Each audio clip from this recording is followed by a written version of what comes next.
Hi, and thank you for joining us for today's conference call. My name is Elizabeth Kerr, and I'm the Director of Communications here at Business Forward. And today we are pleased to be joined by Mark Domes, who's the Undersecretary for Economic Affairs at the Department of Commerce. He's here to talk about the Department of Commerce's Big Data Initiative and how your business can use the data that the U.S. government makes available for free. A little bit of background on Business Forward for you, if you're unfamiliar with us. We, with the help of more than 50 of the world's most respected companies, Business Forward is making it easier for tens of thousands of business leaders from across America to advise Washington on how to create jobs and accelerate the economy. We're active in over 100 cities and work with more than 450 senior administration officials, members of Congress, governors, mayors, and other elected officials. Before we start the call, I've got a few housekeeping measures to mention. There will be time for questions at the end of the Undersecretary's overview. All lines are currently muted, but if you'd like to ask a question, please press 1 or email info@businessfwd.org, and we will let you know when you're live and able to ask your question. You can also participate on Twitter using the hashtag BigDataChat. Again, that hashtag is BigDataChat, and you can also press 1 to ask a question. Well, one quick note, just so everyone knows, this call is on the record and there may be press present. Again, press 1 to ask a question, and we'll begin the call shortly. With that, welcome Undersecretary Mark Domes. Okay, well, thank you, Elizabeth, and thank you, Business Forward, for organizing this. And most importantly, thanks to everyone who's calling in. I'm really looking forward to hearing all the questions today. So as Elizabeth said, today I want to talk about kind of big data and kind of the government and commerce in particular. And what I'd like to do is talk a little bit about kind of what we're providing and how it's used, how the private sector is using this information, why our data is good, improvements that we're making, and again, but the main objective of this phone call is, once we give this kind of overview, is to hear from you. You know, you all are our customers, and we want to better serve you. So when it comes to kind of big data and the government, I'm going to focus on just kind of 3 examples that happen to reside within the Commerce Department. And those 3 examples are basically what do we know about our population, you know, kind of the demographics? What do we know about our economy?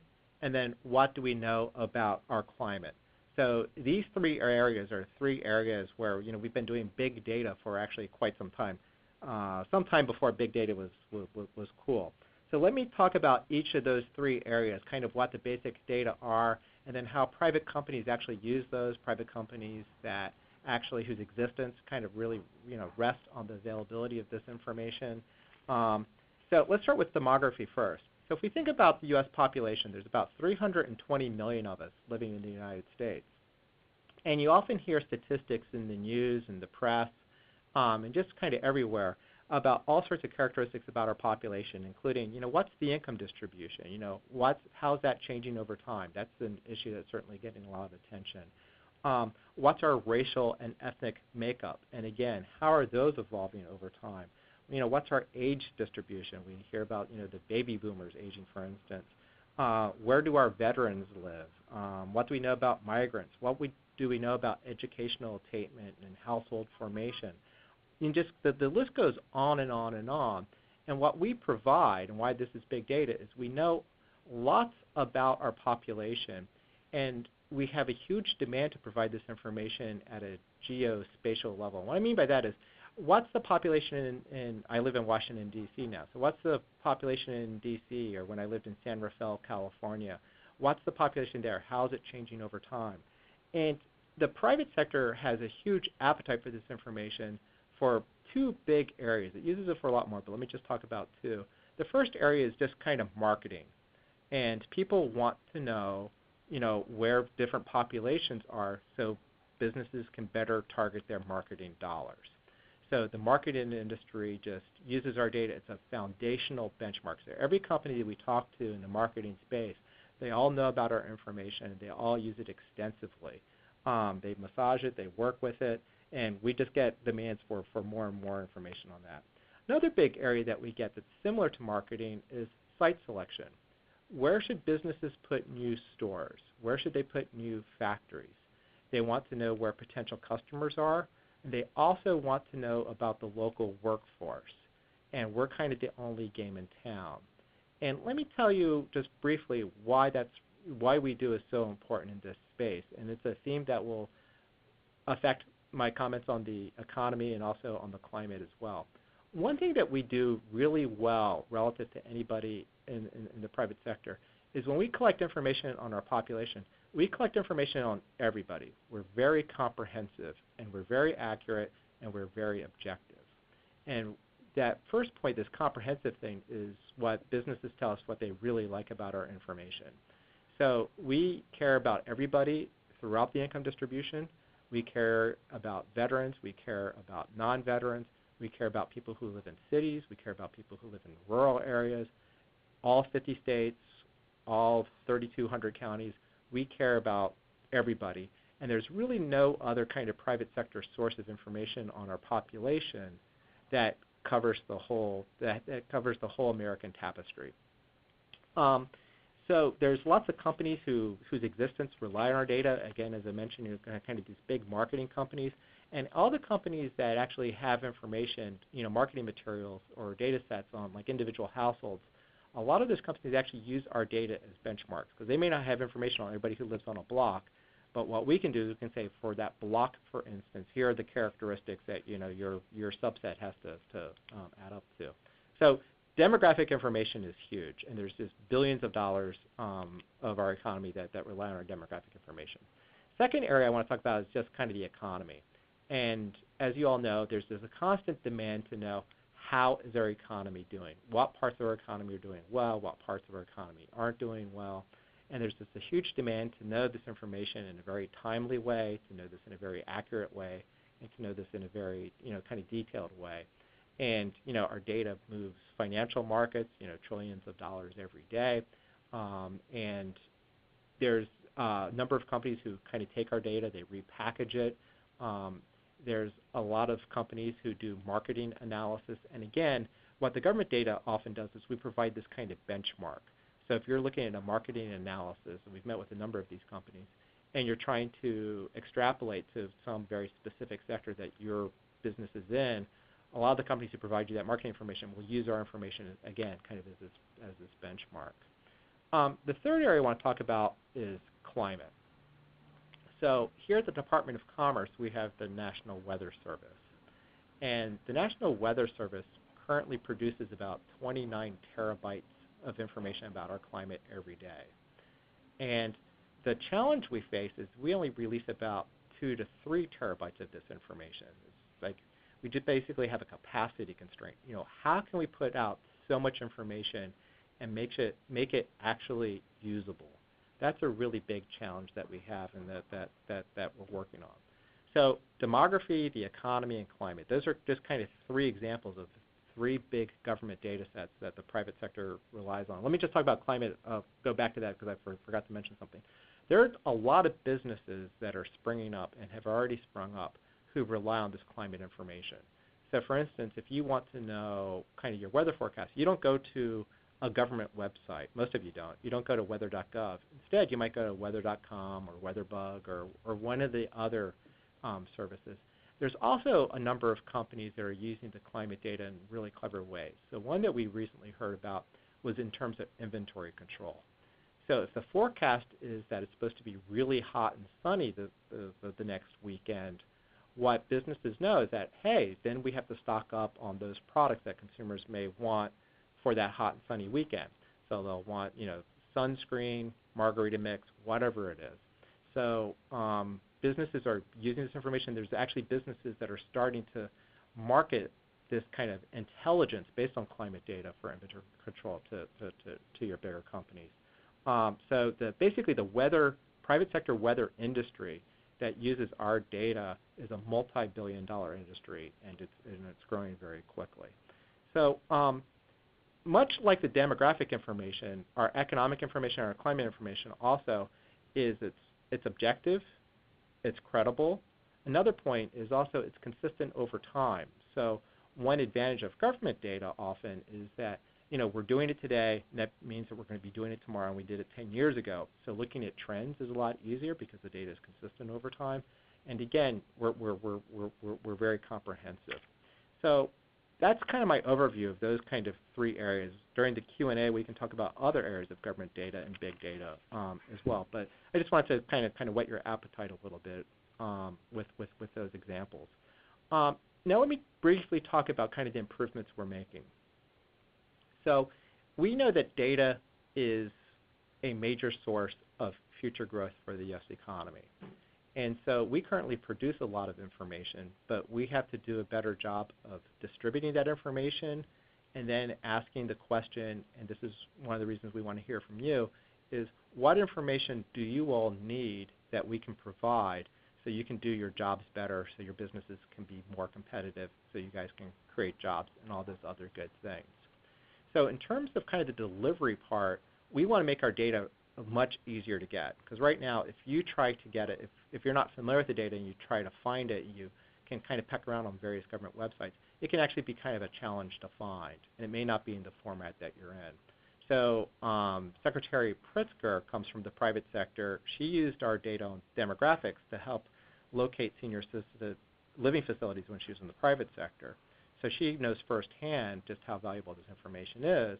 And so she's directed us to make our data basically easier to find, easier to use. And to help us do that, we're hiring a chief data officer. We're getting an advisory committee mainly from the private sector to really help us do this so we can better meet, kind of businesses' needs. So there's been announcements made about that, and I think that's just very good government kind of going forward. So in terms of other improvements we're making, I've been going around the country. My staff has been going around the country. People in my agencies and other federal agencies have been going around the country talking to local governments and also to businesses, asking the question, what information do you need so you can do your job better? And let me just give you one example. So one thing that we're hearing in terms of the economic data space is that it's fine and dandy to know what's happening to GDP at the national level or what's happening to the jobs at a national level, like you hear kind of on that first Friday of every month when you hear the jobs report. But everybody wants to know what's happening in their area. Because when you have such a large country like the United States, where we have 50 states, over 3,000 counties, 360 metropolitan areas, people want to know, how's the economy faring in my area? So we're working really hard to get more geographic specific information. But I've been talking for a little bit now, so I think now might be a good time to pass it off. And why don't we open it up to questions? Okay, we've got a couple emailed questions as we wait for the queue to load up. Again, if you have a question, please press 1 and we will call on you shortly. We're going to start with our first question here. How frequently is data released and where can I sign up for updates? Yeah, so it's an excellent question, and it's a bit of a challenging question to answer because when we're talking about kind of government data, there's just lots of it. If you go to a website called data.gov, for instance, there's about 100,000 different government websites. And if you go to our website, esa.gov, we release all the economic indicators there, and we also highlight a lot of the data that's coming out, say, from the Census Bureau, which is the mothership for kind of demographic information. And you can sign up for there, and we can give you updates. And then going across the federal agencies, then if you're interested in, say, like EPA data, for instance, then you have to kind of go to the EPA website. But it's kind of a good question because it shows that we have to do a better job of connecting people to the data sources. Great, thank you. We've got another emailed question. This one's from Carlton Powell. He is a manager of business strategy and logistics at TSP Enterprises. His question is, where can we access our NAICS code? Yeah, so that's going to be on the census.gov website. If you type in NAICS in the search bar, it should come up. But Carl, if you could email, Liz, if you could email us Carlton's email address, we'll actually email him we'll email him a more direct answer. Perfect. We will get him that information. Our next question is a live question from Shondell Newsom. Shondell, you're live on the air now. Hey, Sean. I do appreciate the information about data. One question that I have is how can the private sector partner with the government agency to collect and release that data to our other business owners? Sean, that's an excellent question. Looking ahead at everything that in terms of the data space, we know that we have to partner more with the private sector. When it comes to releasing information and knowing who needs that information, the private sector knows who needs that information. And I think what we'll be doing in the future is we're going to probably having a series of roundtables, kind of with businesses. As I mentioned before, I travel around the country quite a bit, and we have to work with the private sector because you guys are really good at disseminating information that they actually need. Some people don't need huge raw data files that we produce. Sometimes the information has to be massaged, has to be analyzed a little bit, and you guys are really, really good at that. And likewise, if you could send your email address to Liz and we'll get that to us, we can talk further offline. Great, and you can just respond to the email that you received inviting you to this call with your question, and we will pass it along to Undersecretary Domes and his staff to get you a more complete answer. Our next our next question comes from Tom Stafford. Tom, you should be live now. Please go ahead and ask your question. Hey, Tom. Tom, are you there? You may not be able to. You should be live now. I'm here. I had to unmute my phone. Can you run me back through real quick how to access the data from the government sites? I'd heard something about a NAICS code, and I don't even know what that acronym means. Oh, yeah. So, Tom, the government has a bunch of websites, and so, for instance, if you're interested in like demographic information, usually you go to the census website. I mentioned my personal website, the ESA.gov. One thing to do is if there's a data set you're interested in, usually if you type that into a Google search bar, it will direct you to where within the government that resides. But we take very seriously this idea that, say, someone like you who's not necessarily familiar with these data sets, you should be able to find this more easily than you can today. So, again, if you have a specific question about a specific data set, if you email that to us, we can get it to you. I may not know off the top of my head where to find the particular data set you might be looking for. So we can talk about that. And then also the word NAICS, what the heck does that mean? That's an acronym. So when we talk about industries in the United States, like the automobile manufacturing industry, fast food service industry, stores that sell, say, tiles. What we do in the government is we put a code, a numeric code, on each different type of industry. So we can kind of collect data intelligently and we can release it intelligently. So that code, that thing is called a NAICS code. And NAICS actually stands for the North American Industrial Classification System. And basically we want to use the same codes as Canada and Mexico so we can compare how industries are doing across, across our NAFTA partners. Great, thanks for that. And as a reminder, when the Undersecretary mentions that you can email him, please just feel free to respond to the invitation that you received inviting you to this call, and we'll make sure that he and his staff get this information and that you get the information that you're looking for today. We have another emailed question here, which is, what types of programs does the Department of Commerce or other entities within the government have to help businesses use the data to guide them through the process? Yeah, so we do a couple things. So for instance, let me just talk about kind of the Census Bureau. So we have 6 regional census offices, and they have public outreach specialists, and they go around, they hold workshops on people, how to use the data. And then also our websites are getting better over time. This is true across government, that will have kind of tutorials on how to use the data and kind of explanation. Because one thing that happens with data is data can actually be very complicated, and often you have to read kind of the documentation, behind it, so you understand what it means. So for instance, if I use the word income, that can mean a lot of different things to different people. One example of income is kind of the default, which is like, how much did you actually get in your paycheck? However, other people use the word income to mean all sources of income that you might be receiving, whether those are, say, from, say, transfer payments, from dividend payments, you rent out your basement, for instance. So you have to be careful when you're looking at these data sets when they use these words that it actually means what you think it means. And so just because one agency may say income, another agency says income, they might not be the same thing. So you have to go to the websites, and again, using the Google search bar usually gets you there pretty quickly, and then kind of read the documentation to figure out, okay, what exactly is this? Because again, when you just see a single word, sometimes that word is a bit ambiguous. Great, thanks. Those sound like easy to use and excellent resources. The next question is from Kirsten Klein. Kirsten, you should be live on the line now. Feel free to ask a question. Thank you.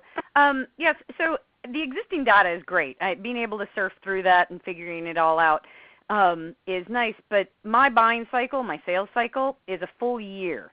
Do you have any access to any kind of forecasting data, something that will help me look forward? You mentioned something about stocking up for margarita mix, and that's great for a weekend. You can kind of figure out what's going on. But my inventory cycle and all of that stuff has a lot longer cycle. Yeah, so when it comes to kind of forecasting, kind of other than weather, where the government actually does some forecasting, when it comes to the economy or industry-specific sectors, we're basically not in that business. Forecasting is a bit of an art as well as science, and so when it comes to forecasting, we let the private sector do that. That's there's a bunch of companies out there that will do kind of forecast. So that's kind of their space. That's not so much for ours. Where we play a role in forecasting is that it's kind of our data that often provides that benchmark, right? Your forecast that you make today can only be as good as your information on the now.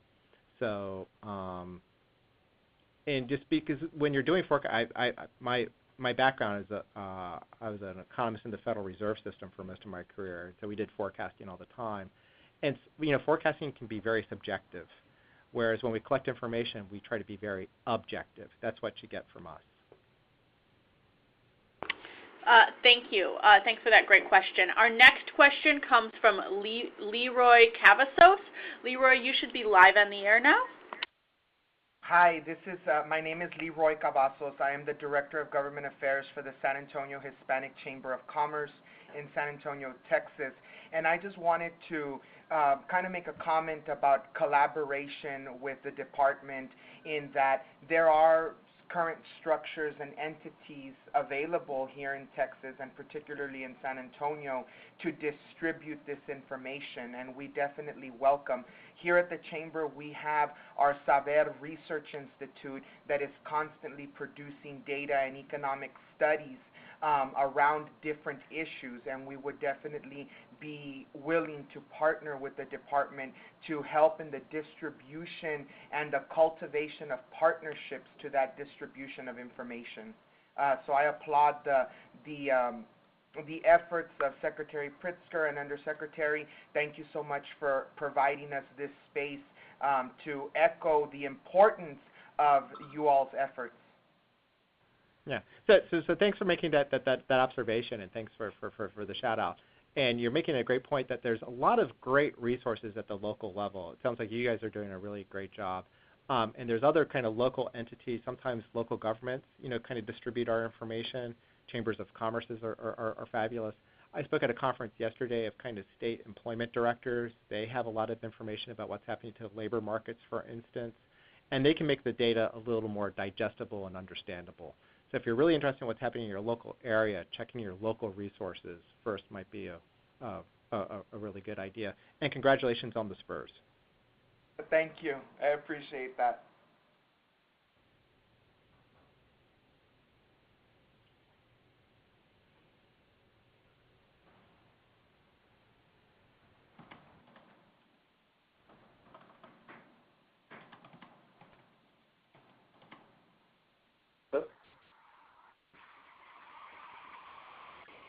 Hey, Liz, are you still there?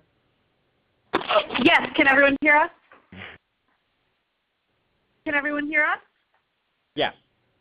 Okay, great. Okay, so our next Our next question is another emailed question. This comes from Robert Van Gien, and his question is there an effort to move forward toward common parameters between data sets, for example, so that we can move between census demographics and employment data, keeping common technology definitions and data characteristics? So Robert, that's an excellent question, and this is something we're taking, very seriously. People use different words. We use the word interoperability around here to describe this, and this is something our chief data officer that the secretary mentioned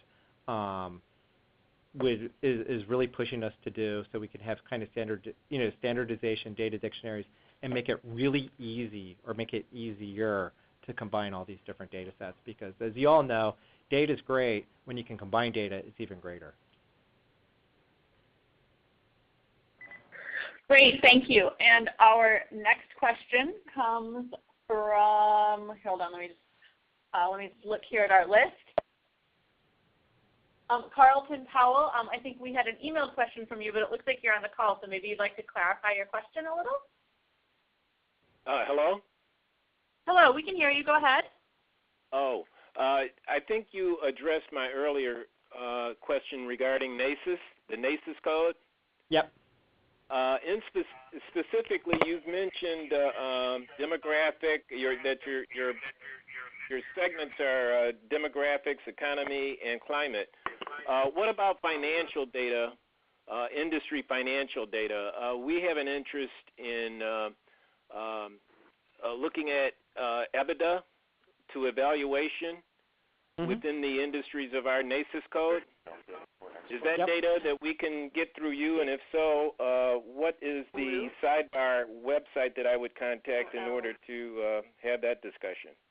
Yeah, so the economic data that we have that would have some of the financial information, there's like one survey called the Quarterly Financial Reports, for instance. That's at Census. So if you type into a Google search bar Quarterly Financial Reports, Census, it'll take you to that website. Go ahead and send us an email, and let me. I off the top of my head, I have to think about what the Treasury might have or what the Federal Reserve might have. Because when it comes to financial information, mostly the kind of the balance sheet stuff, we collect some of that through the economic census, for instance. But a lot of that information is actually collected by the more kind of financial-based institutions within government, which is like the Fed and the Treasury. Okay. Great, thank you. Our next question, and I may get this last name a little bit wrong, but it's Leonardo Alliu, A-L-L-I-U. Leonardo, go ahead and ask your question. Hello, good morning. Hi there. Yes. Hello, good morning. Yeah, my name is Leonardo Alliu. I represent United States Africa Chambers of Commerce, Industries, Mines, and Agriculture, and Greater Philadelphia Import-Export Company, LLC. And I happen to attend the U.S. African Leadership Summit, which 50 African presidents or ministers or head of state were in Washington, D.C. And I saw that it was a huge success. I was very, very happy. So my questions are, I want to know whether you have a data or something like list of companies that are interested or possible investors, U.S. investors, in the areas of agricultural tractors, equipment and machinery, and also like food processing plants, food processing industries. If you have that, we will be very grateful if we can make use of them or get them from your Department of Commerce, because many of these African presidents, those are the things they pinpointed.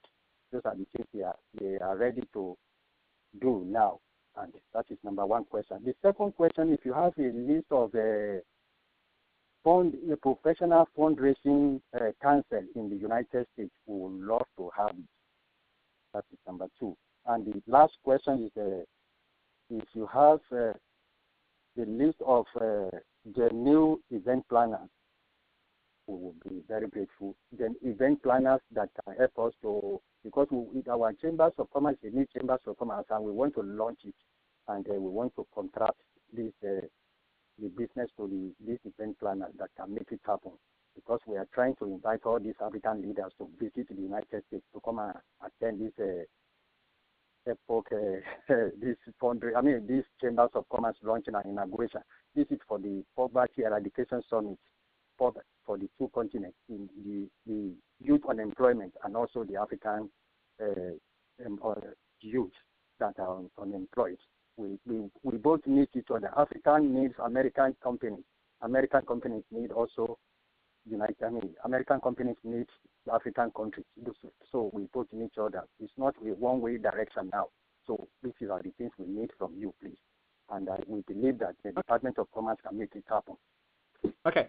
Thank you for those questions. And let me just make an observation. So if we look at kind of economic growth around the world, sub-Saharan Africa has been just a kind of a real bright spot over the past decade. And a lot of people in the private sector are expecting sub-Saharan African growth to continue growing at a really high pace.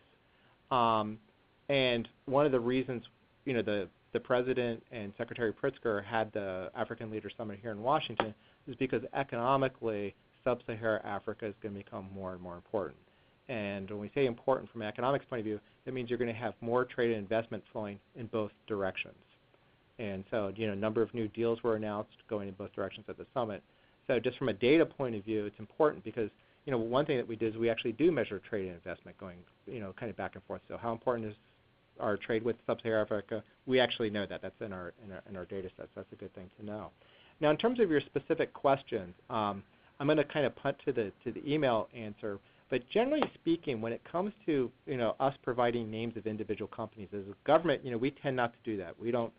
That's true for a variety of reasons, confidentiality reasons, and then also we don't want to make sure that we're not playing favorites with one company or another. So we tend not to do that. However, there is an organization called OPIC, the Overseas Private Investment Corporation. I would suggest that you kind of reach out to them.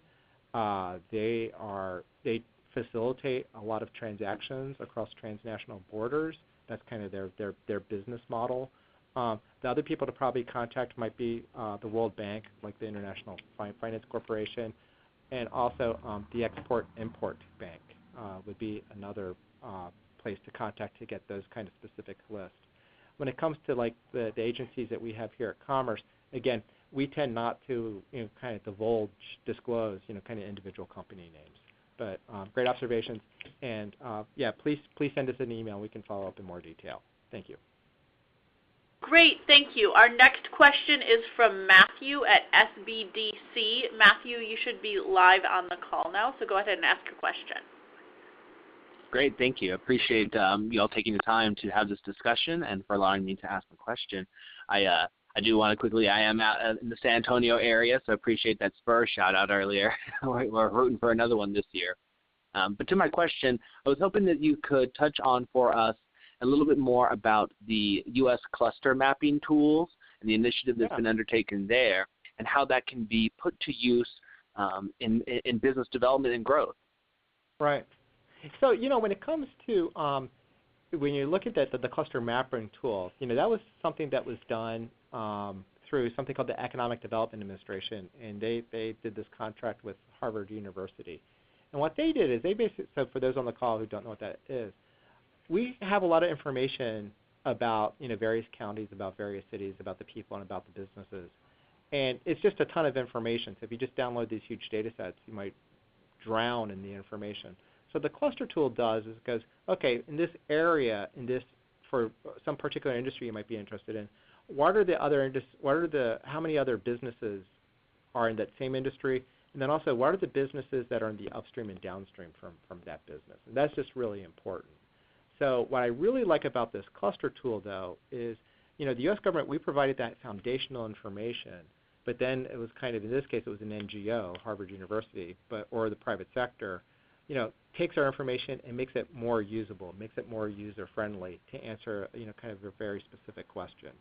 So there's a number of economic development firms that are developing kind of similar tools so that you as a user, if you're in economic development, for instance, it's easy for you to tap into this kind of rich data without being kind of a data expert. And we met with a company recently, and their motto was like, we want you to use data, but you don't have to be a data scientist. We should make these tools easy enough so that you can tap into this information, and the cluster tool does a very, very good job of that.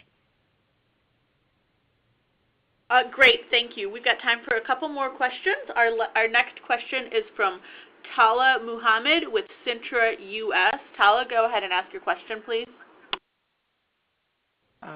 Hello. I had a quick question. Thank you for the opportunity. The question was, there's not a lot of data on detailed firm-level characteristics, and I was just wondering what sort of data sets or initiatives are being headed up to understand detailed sales or firm-level characteristics at a county level or at the zip code level. Thanks. Yeah, so there's a huge demand for information about businesses in your local area, whether that be a county or whether it be a zip code. And so the biggest motherlode data set is called County Business Patterns. So County Business Patterns will tell you basically, how many businesses there are of what type in your area. Should probably tell you the payroll and also kind of what their sales are. The higher level you go up in geography, the more likely you are then to get even kind of more detailed information.